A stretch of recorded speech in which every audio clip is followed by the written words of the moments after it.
You've been using manifestation wrong. Not because you don't believe enough, but because you misunderstood the original blueprint. The most powerful manifestation manual ever written has been sitting on your shelf for thousands of years, and almost everyone reads it wrong. The law of attraction isn't New Age. Faith is frequency. And Scripture knew this first. If you miss this, you'll keep manifesting the same life while thinking you're evolving. What's hidden in plain sight ends today. You've been reading the Bible wrong your entire life. When ancient texts speak of faith, they're not talking about blind belief, they're describing vibrational alignment. Proverbs 23 verse 7 states, "As a man thinks in his heart, so is he." This isn't poetry. This is the law of conscious creation written 3,000 years before anyone coined the term law of attraction. Napoleon Hill interviewed 500 of the most successful people and discovered one principle: definiteness of purpose backed by unwavering faith. But Hill went further. He revealed that this faith was a frequency of the mind. When you hold an image with absolute conviction, you activate what he called infinite intelligence. The Bible doesn't use quantum physics language, but it describes the exact same mechanism. Matthew 21 verse 22 declares, "In all things, whatsoever ye shall ask in prayer, believing, ye shall receive." Notice the condition, believing. Not hoping. Not wishing. Believing means you've aligned your vibrational pattern with the reality you're claiming. How many times have you asked without actually believing? Every moment, you're broadcasting one of two frequencies, faith or fear. There is no neutral. Job 3 verse 25 confesses, "For the thing I greatly feared has come upon me." Job manifested his nightmare through the frequency of fear. Your fears are just as creative as your faith. Their manifestation blocks disguised as protection. When Peter walked on water and began to sink, Jesus said, "O you of little faith, why did you doubt?" Matthew 14 verse 31. Peter's vibrational pattern shifted from faith to fear instantly, and his physical reality reflected that shift immediately. This is the law of attraction operating in real time, recorded 2,000 years ago. Think about this. How many times today did fear speak louder than faith? Wallace Wattles understood this perfectly. He wrote that there is a thinking stuff from which all things are made, and a thought in this substance produces what is imagined. The Bible calls this the Word. John 1 verse 1 states, "In the beginning was the Word, and the Word was with God, and the Word was God." Your words carry creative power when backed by the right frequency. Nothing is blocking your manifestation. You are. Jesus made a statement religious institutions gloss over: "The kingdom of God is within you," Luke 17 verse 21. This isn't about future heaven.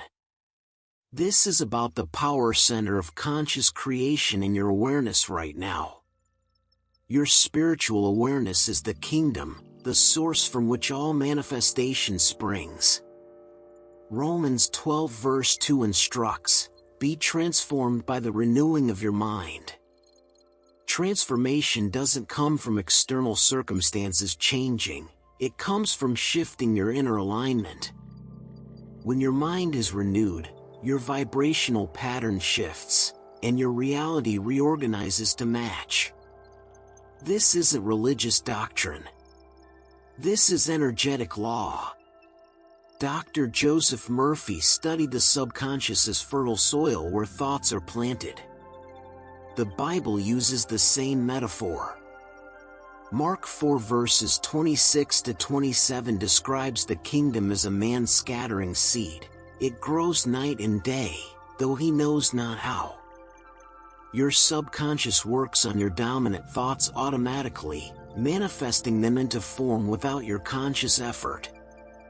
Matthew 7 verse 7 reveals a protocol: ask, and it shall be given you; seek, and ye shall find; knock, and it shall be opened unto you. Asking establishes your desire. Seeking represents maintaining alignment through faith. Knocking is inspired action from certainty, not desperation. Most people ask once, then doubt forever. James 1 verses 6 to 7 warns, but let him ask in faith, nothing wavering. For he that wavers is like a wave of the sea. Let not that man think he shall receive anything. Wavering sends contradictory signals: one moment yes, the next I don't believe this works. That's the ultimate manifestation block. Charles Haanel explained that universal mind responds to clear, definite thoughts backed by feeling. The Bible calls this praying without ceasing, 1 Thessalonians 5 verse 17. Not repeating words endlessly, maintaining consistent frequency of the mind. Unwavering inner alignment with your desired reality. You're already a master manifester. The question is, what are you manifesting? Philippians 4 verse 19 promises, "My God shall supply all your need according to his riches and glory." Not according to your bank account. Not according to the economy. According to infinite riches. This is abundance consciousness, not scarcity thinking. Are you operating from his riches or from your current circumstances? Consider the parable of the talents in Matthew 25. Servants who invested and multiplied were praised. The one who operated from fear and buried his talent was condemned. This isn't about money, it's about your relationship with abundance. When you operate from faith, you multiply. When you operate from fear of loss, you contract. Neville Goddard taught that imagination creates reality, living in the end, feeling the wish fulfilled. The Bible teaches the same through Hebrews 11 verse 1. Faith is the substance of things hoped for, the evidence of things not seen. Faith isn't waiting for evidence. Faith is the evidence. This is conscious creation at its highest level. Galatians 6 verse 7, "Whatsoever a man sows, that shall he also reap." This isn't punishment from an external deity. This is impersonal cause and effect. What you put out vibrationally returns physically. Your thoughts are seeds. Your emotions are water. Your beliefs are soil. Your life is the harvest. Here's where people fail. They sow thoughts of lack, fear, and limitation all day, then wonder why they harvest poverty and struggle. They sow criticism, then can't understand why they're surrounded by judgment. You cannot plant apple seeds and expect oranges. Ralph Waldo Emerson called it the law of compensation. The Bible frames it as sowing and reaping. Modern teachers call it the law of attraction. Different words, identical truth. The universe mirrors your dominant frequency of the mind back to you in physical form. You're not a victim, you're a creator experiencing your own creations. Proverbs 18 verse 21 reveals what most never grasp: death and life are in the power of the tongue. Your words aren't just communication, they're creative instruments. Every word carries vibration. Every statement declares to the universe what you expect. When you say, "I can't afford that," you're not stating facts, you're creating them. Matthew 12 verse 37, by your words you will be justified, and by your words you will be condemned. You're not judged by external authority, you create your own judgment through the frequency you emit. Words of faith, abundance, and possibility align your vibrational pattern with those realities. Words of doubt, lack, and limitation manifest those instead. Florence Scovel Shinn taught that your word is your wand, directing creative energy. Proverbs 16 verse 24 states, pleasant words are as honeycomb, sweet to the soul and health to the bones. Your words affect not just circumstances but your physical body. This is why affirmations work when backed by belief, their energetic patterns reshaping reality. In the last 24 hours, you spoke your future into existence. Do you like what you ordered? Mark 11 verse 25, when you stand praying, if you hold anything against anyone, forgive them. This isn't about appeasing an angry God. This is about clearing the dense vibration of resentment that blocks your ability to receive.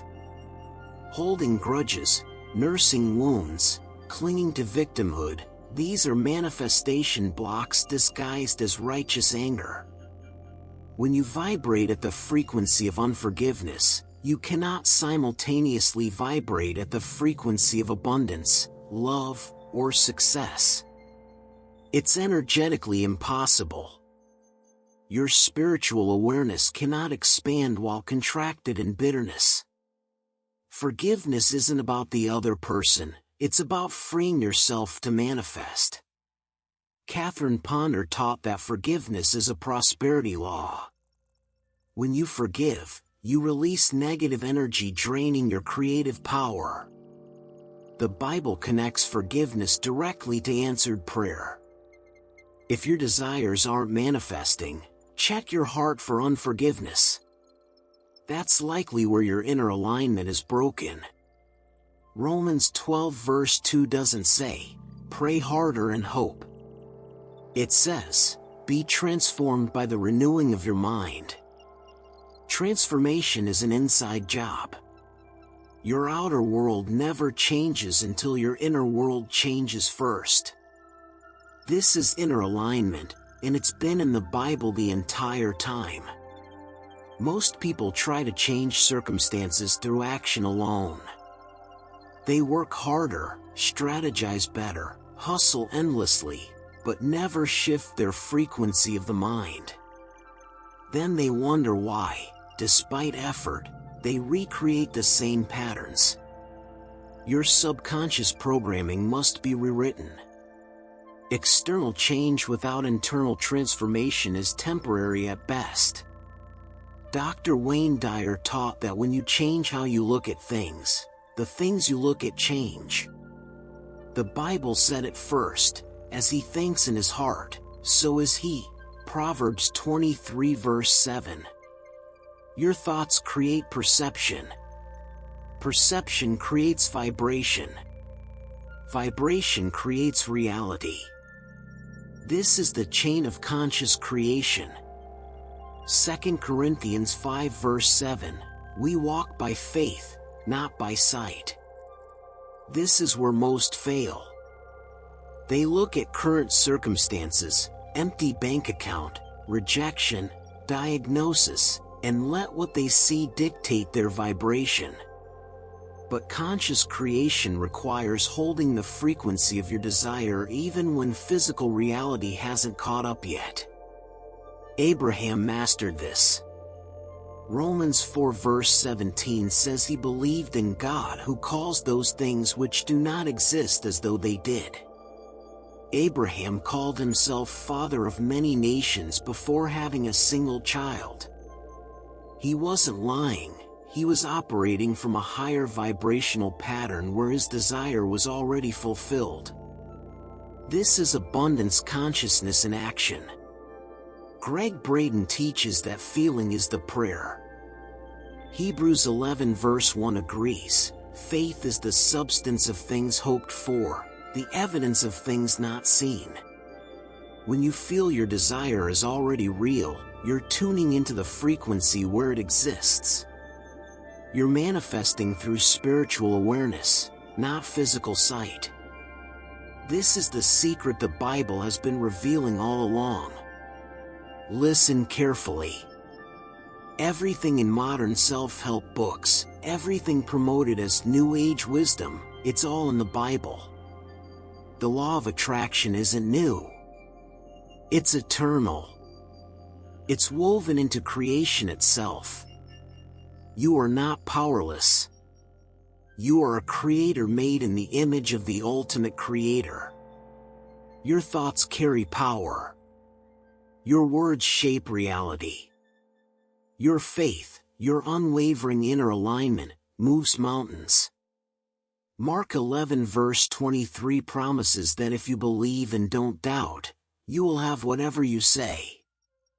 Here's your assignment. Stop treating the Bible like history and start using it as a manifestation manual.